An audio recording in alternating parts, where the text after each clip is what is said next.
Before I start this review, give me 1 minute, just one. I have been reading this book about filmmaker and educator Jagat Murari. He was instrumental in setting up the Film and Television Institute of India. He helped train people like Shabana Azmi, working alongside Ritwik Ghatak, Satyajit Roy. Before FTII, upon his return to India in 1948 after studying in the US, the Indian government had hired this man to make short films for the films division. For a nation that was dealing with many crises one after another, the Nehru government wanted to use cinema to impart basic civic knowledge that would contribute to nation building using simple films. Simplistic even. The story of steel told the story of steel. Mahabalipuram was about the temples of Mahabalipuram. Bharatnatyam, Jhelam, story of energy. Simple to comprehend, each with a message, and now in retrospect, important and necessary for what the country needed then. Which brings me to what the country needs right now.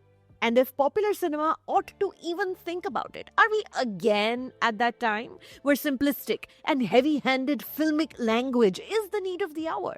Highbrow cinema is clearly unable to penetrate the mass psyche of a population caught up in unending troubles. And as such, is Anubhav Sinha's Assi an important and necessary film? Despite its limited cinematic achievement, what even is cinematic achievement behind the smoke and mirrors of Bollywood blockbusters anymore? Let's try to decode the Kani Kustruti Tapsi Pannu starrer Assi now in movie theaters. Hi, if you're new to this channel, welcome. My name is Sucharita. I'm a film critic who's been talking about mainstream cinema for 20 years across various media.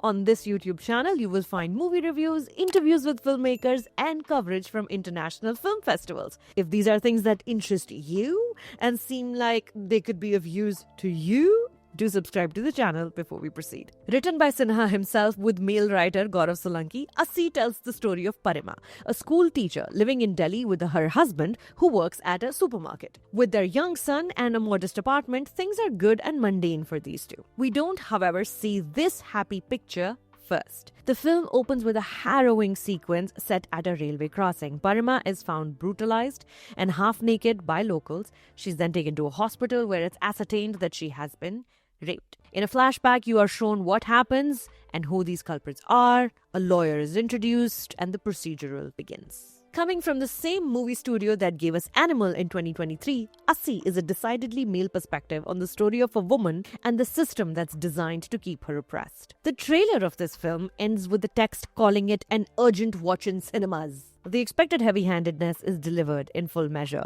Within the very first sequence setting up the normalcy of Parma and Vinay's life, there is cross-cultural harmony, commentary on the need for bees, thoughts on rampant food contamination, a father teaching his young son why he must treat girls with respect, and the honesty with which retail workers must act, all of it within the first one or two sequences. However, because it's Anubhav Sinha, you also notice that no character has a last name. Obvious mentions of religion and caste are omitted. People are meant to be seen as they are on face value in this story, male and female. And because it's Anubhav Sinha, a filmmaker with clear intentions, this male perspective on the story of a woman is also distinctly apologetic, carrying a banner that says, "We want to be better, we're trying to be better." It's sort of like the wonderful, well-meaning white person you meet at a Diwali party who tells you that he voted for Zohran Mamdani.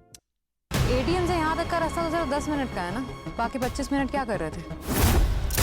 Before proceeding, here's a reminder that at the end of each review, I leave you with a recommendation of something to read or watch or listen to in the same general genre as the film we are currently talking about. That segment is called Relation Mein Recommendation, and today I have a specific episode of a specific podcast to tell you about, so make sure you watch that segment at the end of this video. Anubhav Sinha has a distinct way of disseminating his impassioned altruistic concerns through his stories, evident since 2018's Mulk. In his newer work, a lot of it starring Tapsi Pannu as a woman tackling one isolated social evil while also fighting patriarchy. There is a concerted effort to meet the audience where they're at, talk to them in a language most perceptible. Stories about middle-class lives, molded in a Bollywood potboiler shape, always trying to draw you into a well-intentioned, mild debate. These are good things in an era where Hindi cinema unfortunately is judged either by how much money it earns or by how many politicians tweet about a film both positively and negatively. That popular cinema, the voice of a nation, is kowtowing to financial and political powers is not a secret. Galas and events showcasing this intermingling are in the news daily. Amid this, filmmakers like Sinha, Kashyap, Shazia Iqbal, they find themselves saddled with the burden of bravado in their work. Assi is Sinha attempting to answer a very existential question about the need for the medium itself. Sinha cuts to a red screen every 20 minutes in this film to highlight that in the time you've seen the last few scenes, another sexual assault has happened in India. 20 minutes. The screen breaks away from the movie and is talking to the audience that was so taken by a similar red screen in Dhurandhar. Will you react the same way to this one too? Nuance is not a concern here. The film has only 2 songs, one of which is Mai Teri Yaad Aayi, the gaze is that towards a mother, and second is Aaj Mujhe Par Mile, Waqt Lage Hai Magar Mile, which is also a little bit on the nose. And somehow miraculously, all of it works. Kani Kusruti, Mohammad Zishan Ayub, and an astonishingly younger-looking Kumud Mishra become the most accurate vessels for Sinha's personal male catharsis. Taapsee Pannu occasionally tends to give into histrionics a little bit. She is playing a Bollywood lawyer. But honestly, it does not matter. What stays with you is one scene where these 2 actresses, they sit and they're casually chatting over chai, wondering if they rounded up all the women who were raped in India each year, they would have enough to fill a sports stadium. Moments and conversations like these also make you glad that the judge presiding over this case is a woman, and there's a female cop present in the police station where these rapists were being held. Sinha is making a subliminal case for needing more women in more professional fields also through his story. In a very moving monologue, as is the requirement of this format, Taapsee Pannu ends her arguments in court with thoughts on what really is justice anymore when it comes to violence against women. Why do we do what we do? The film too is asking a similar question. What is cinema anymore? Why do we do what we do?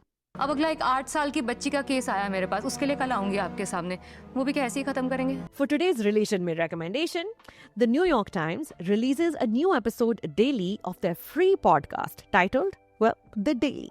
On their 14th February episode, the topic could not have been farther from celebrating Valentine's Day.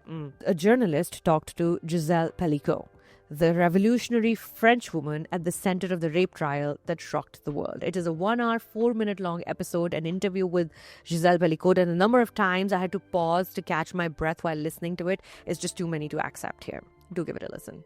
My thanks to channel members for supporting this journey so far. You make this possible. I will be announcing this month's movie club details and titles this weekend, so if you're a channel member, stay tuned. If you want to join the channel, there's a link right under here. If you want to watch my interview with Anubhav Sinha on his last project, IC814, check it out right here. And if you want more recommendations on what to watch, and more importantly, what not to watch, here's a whole playlist of my reviews. And of course, subscribe to the channel for more. My name is Sucharita. Thank you for stopping by.